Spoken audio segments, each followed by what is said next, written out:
The sculptures on display were created from weathered wood. Each stands as a solitary form, together forming what the artist calls a community. It's a collection of sculptures that I've done between 2021 and 2024.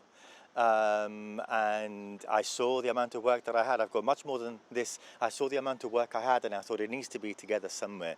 And on a recent trip to Morocco with the director of the gardens, I was having a conversation and I said, look, it would be great if I could exhibit in the gardens. And I was expecting a little bit of, I don't know. And immediately he said yes.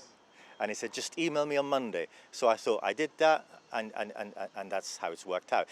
We spent some time going around looking at the gardens. There was beautiful areas, but this one that was so bare was like shouting for something. Nothing will flower on this bed until November, so which is perfect.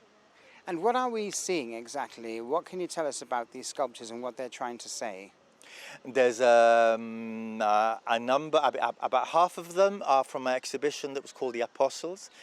That was in 21. And my work is experiential, so it's always about what happens to me, and it's my way of processing it.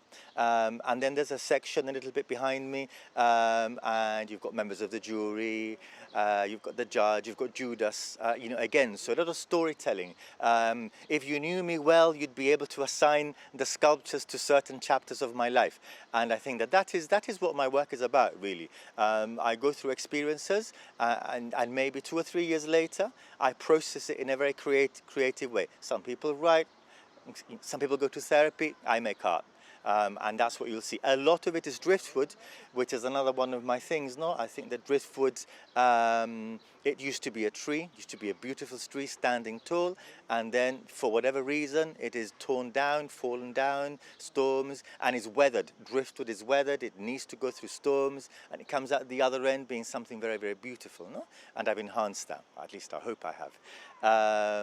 So there is that element of rebirth, regrowth, and I think that's a big part of my work.